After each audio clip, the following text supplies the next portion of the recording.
ಉದ್ಘಾಟನೆಗೆ ಬಾನು ಮುಷ್ತಾಕ್ ಆಯ್ಕೆಗೆ ವಿರೋಧ, ಹೈಕೋರ್ಟ್ಗೆ ಮತ್ತೆರಡು ಪಿಐಎಲ್ ಸಲ್ಲಿಕೆ. ಮೈಸೂರು ದಸರಾ ಉದ್ಘಾಟನೆಗೆ ಬಾನು ಮುಷ್ತಾಕ್ ಅವರ ಆಯ್ಕೆ ವಿರೋಧ ಹೈಕೋರ್ಟ್ನಲ್ಲಿ ಮತ್ತೆರಡು ಪಿಐಎಲ್ ಸಲ್ಲಿಕೆಯಾಗಿದ್ದು, ಒಟ್ಟು 3 ಸಾರ್ವಜನಿಕ ಹಿತಾಸಕ್ತಿ ಅರ್ಜಿಗಳು ಸಲ್ಲಿಕೆಯಾದಂತಾಗಿದೆ. ಹಿಂದೂ ಸಂಘಟನೆಗಳು ಮತ್ತು ರಾಜಕೀಯ ನಾಯಕರು ಈ ಆಯ್ಕೆಯನ್ನು ವಿರೋಧಿಸಿದ್ದಾರೆ. ಅರ್ಜಿದಾರರು ದಸರಾ ಉದ್ಘಾಟನೆಯು ಹಿಂದೂ ಸಂಪ್ರದಾಯದ ಅವಿಭಾಜ್ಯ ಅಂಗವಾಗಿದೆ ಎಂದು ಪ್ರತಿಪಾದಿಸಿದ್ದಾರೆ. ಹೌದು, ರಾಜ್ಯದಲ್ಲಿ ಗಣೇಶ ವಿಸರ್ಜನೆ ವೇಳೆ ಕಲ್ಲು ತೂರಾಟದ ಸದ್ದುಗದ್ದಲ ಜೋರಾಗಿದೆ. ಇದರ ನಡುವೆ ಮೈಸೂರು ದಸರಾ ಉದ್ಘಾಟನೆಗೆ ಲೇಖಕಿ ಬಾನು ಮುಷ್ತಾಕ್ ಆಯ್ಕೆಗೆ ವಿರೋಧ ನಿಲ್ಲುವಂತೆ ಕಾಣಿಸ್ತಿಲ್ಲ. 2 ದಿನಗಳ ಹಿಂದೆಯಷ್ಟೇ ಬಾನು ಮುಷ್ತಾಕ್ ಆಯ್ಕೆ ವಿರೋಧಿಸಿ ಹಿಂದೂ ಸಂಘಟನೆಗಳು ಚಾಮುಂಡಿ ಚಲೋ ನಡೆಸಿದವು. ಮತ್ತೊಂದೆಡೆ ದಲಿತ ಸಂಘಟನೆಗಳು ಬಾನು ಮುಷ್ತಾಕ್ ಬೆಂಬಲಿಸಿ ಹೋರಾಟವನ್ನ ಮಾಡಿದ್ರು. ಇದೀಗ ಕಾನೂನು ಹೋರಾಟ ಕೂಡ ಜೋರಾಗ್ತಿದೆ.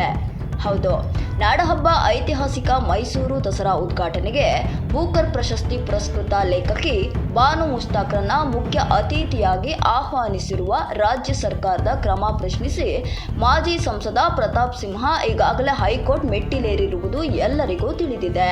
ಇದರ ಬೆನ್ನಲ್ಲೇ ಇದೀಗ ಕರ್ನಾಟಕ ಹೈಕೋರ್ಟ್ನಲ್ಲಿ ಮತ್ತೆರಡು ಪ್ರತ್ಯೇಕ ಸಾರ್ವಜನಿಕ ಹಿತಾಸಕ್ತಿ ಅರ್ಜಿಗಳು ಸಲ್ಲಿಕೆಯಾಗಿದೆ.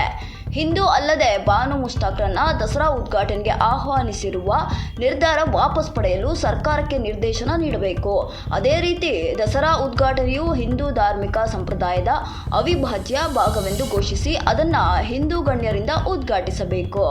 ಭಕ್ತರ ಭಾವನೆಗಳಿಗೆ ಧಕ್ಕೆಯಾಗದಂತೆ ಹಿಂದೂ ಆಗಮಿಕ ಪದ್ಧತಿ ಪ್ರಕಾರವೇ ಕಟ್ಟುನಿಟ್ಟಾಗಿ ದಸರಾ ಉತ್ಸವವನ್ನ ಉದ್ಘಾಟನೆ ನೆರವೇರಿಸಬೇಕು. ಹೀಗೆ ದಸರಾ ಉದ್ಘಾಟನೆ ನೆರವೇರಿಸಲು ನಿರ್ದೇಶನ ನೀಡಬೇಕು ಎಂದು ಬೆಂಗಳೂರಿನ ನಿವಾಸಿ ಎಚ್.ಎಸ್. ಗೌರವ್ ಕೋರಿದ್ದಾರೆ. ಬೆಂಗಳೂರಿನ ಉದ್ಯಮಿ ಟಿ. ಗಿರೀಶ್ ಕುಮಾರ್ ಹಾಗೂ ಅಭಿನವ ಭಾರತ ಪಾರ್ಟಿಯ ರಾಷ್ಟ್ರೀಯ ಉಪಾಧ್ಯಕ್ಷೆ ಆರ್. ಸೌಮ್ಯ ಕೂಡ ಸಾರ್ವಜನಿಕ ಹಿತಾಸಕ್ತಿ ಅರ್ಜಿ ಸಲ್ಲಿಸಿದ್ದಾರೆ. ಈ 2 ಅರ್ಜಿಗಳು ಸದ್ಯ ವಿಚಾರಣೆಗೆ ಬರಬೇಕಿದೆ. ಬಾನು ಮುಷ್ತಾಕ್ರಿಂದ ದಸರಾ ಉದ್ಘಾಟನೆಗೆ ಬಿಜೆಪಿ ದಳ ನಾಯಕರು ಆಕ್ಷೇಪ ವ್ಯಕ್ತಪಡಿಸಿದ್ದಾರೆ. ಚಾಮುಂಡಿ ತಾಯಿಗೆ ಸಿದ್ದರಾಮಯ್ಯ ಅಪಮಾನ ಮಾಡಲು ಹೊರಟಿದ್ದಾರೆ ಎಂದು ಪ್ರತಿಪಕ್ಷದ ನಾಯಕ ಆರ್. ಅಶೋಕ್ ಕಿಡಿಕಾರಿದ್ದಾರೆ.